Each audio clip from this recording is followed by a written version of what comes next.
하나님은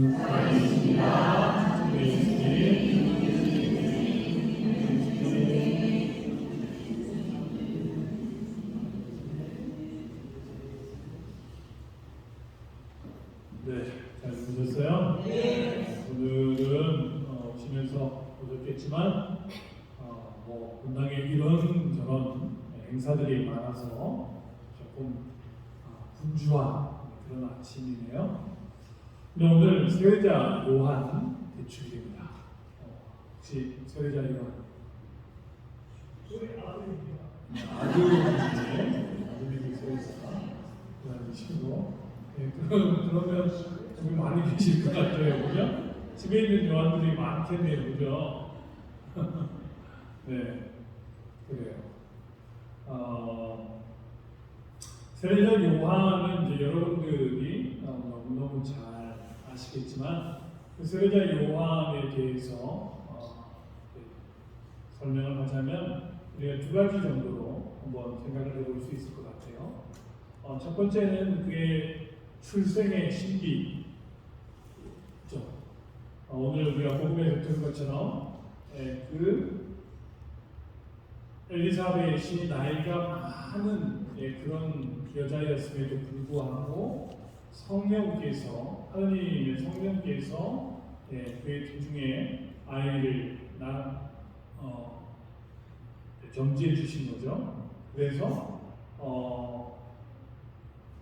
제사장이었던 스가랴와 엘리사벳의 사이에서 그 아이가 태어나게 되는데, 그 사실을 천사가 알려주죠. 그런데 그 스가랴가 그 천사의 고지를 듣고도 믿지를 못합니다. 나도 나이가 많고, 그 다음에 처인 엘리사벳도 나이가 많고 아이를 못 낳는 여자였는데 어떻게 애가 생길 수 있단 말인가 하고 잘 믿지를 못하죠. 그러면 천사가 너는 그걸 믿지 못했기 때문에 아이가 태어날 때까지 말을 하지 못하게 될 것이다 하는 그 얘기 다 알고 계시죠? 예, 그래서 그 다음부터 말을 못하게 되었는데 제사가 끝나서 돌아와서 엘리사벳과 동침을 하게 되니 아이가 생겼다. 그래서 그 아이가 점점 자라서 그 중간에 또 성모님도 마리아도 천사로부터 똑같은 고지를 받죠. 근데 저는 남자를 알지 못하는데 그때 천사가 증거로 이야기하는 게 봐라, 내 친척 엘리사벳도 그 늙은 나이에 아이를 배지 않았냐 하니까 마리아가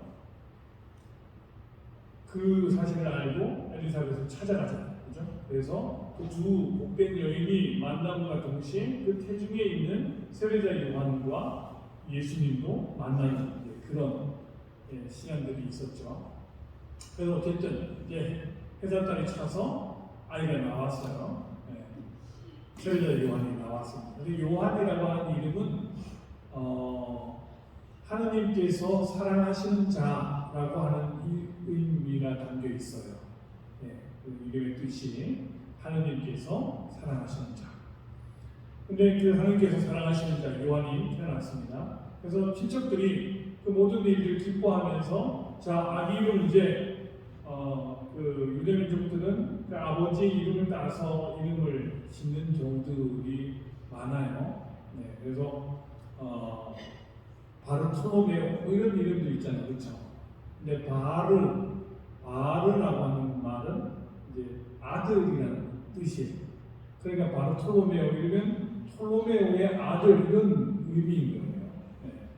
어쨌든 그렇게 부모의 아니면 그 할아버지의 뭐 이렇게 그 조상의 이름을 따서 이름을 짓는 경우들이 거의 대부분이었는데 이 아이의 이름은 정해져 있었어, 그렇죠? 천사가 그 아기가 태어나면 이름을 요한이라고 지어라 하고 얘기했죠.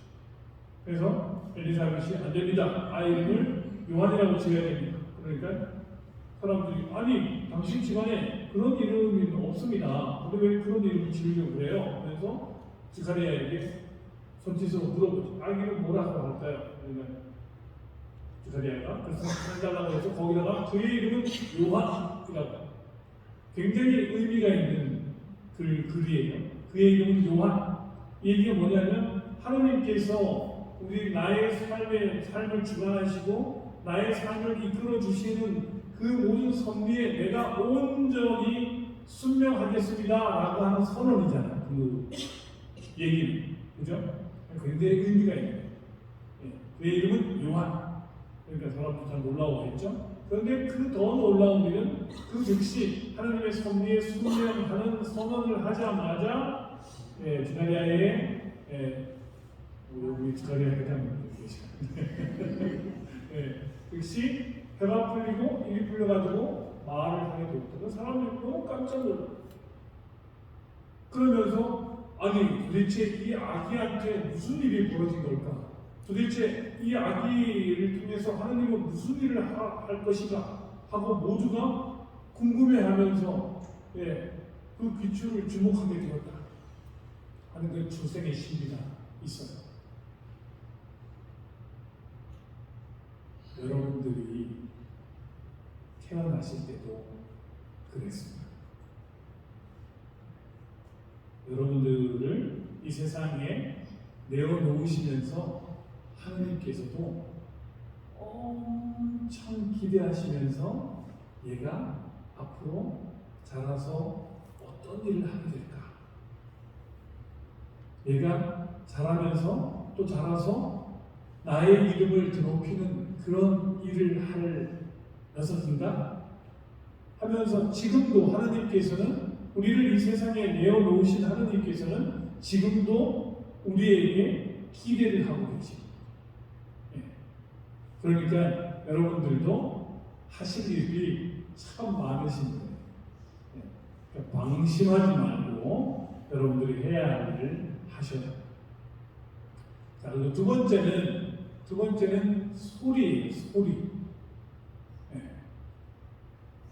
세례자 요한이 이제 막 세례를 베풀고 회개하라 막 이렇게 선포하니까 사람들이 와서 물어요. 그렇죠? 당신 도대체 누구요? 당신이 메시아요? 하고 물어. 세례자 요한이 뭐라고 대답하냐면 나는 이사야 예언자가 이야기한 하느님의 길을 준비하라고 보낸 광야에서 외치는 소리다. 이렇게 자기 자신을 드러내죠. 광야에서 외치는 소리다. 그러니까 그는 자기에게 주어진 사명을 정확하게 이해하고 자기에게 전해진 말씀들을 정확하게 선포하는 소리로서의 그런 삶을 충실하게 살았던 거죠.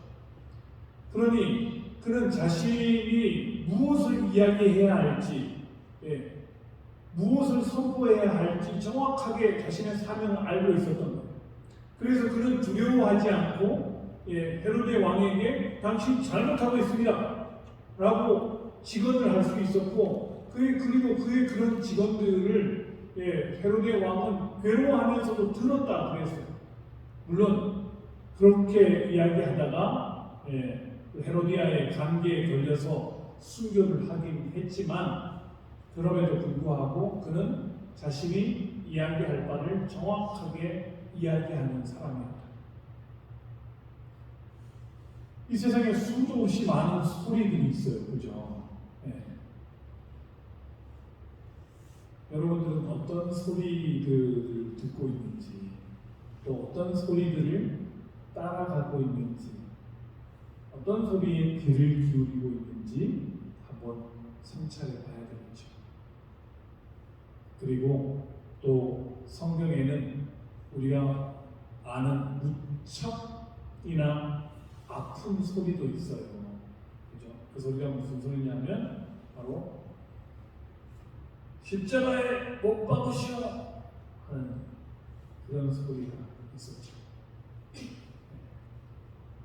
우리도 어쩌면 살면서 저는 예수님을 믿습니다, 사랑합니다 라고 하면서도 우리의 행실을 통해서 십자가에 못 박으시오라고 소리를 지르는 경우들이 없지 않을 것 같아요. 그런 성찰도 좀 해봐야 되는 거죠. 그래서 오늘 그 밖에도 제가 드리고 싶은 말씀이 너무 많으나 이걸 다 하면 여러분들이 금방 또 까먹을 거기 때문에 오늘은 그 정도로만 하고, 그래서 오늘 세례자 요한의 주기를 지내면서 나도 하나님께서 나에게 맡기신 사명이 있구나. 그리고 그 사명을 내가 어떻게 실천하면서 살아야 되겠는가 하는 그런 고민들 하면서 오늘 하루를 또 우리에게 주어진 날들을 충실하게 보낼 수 있었으면 좋겠습니다. 아멘.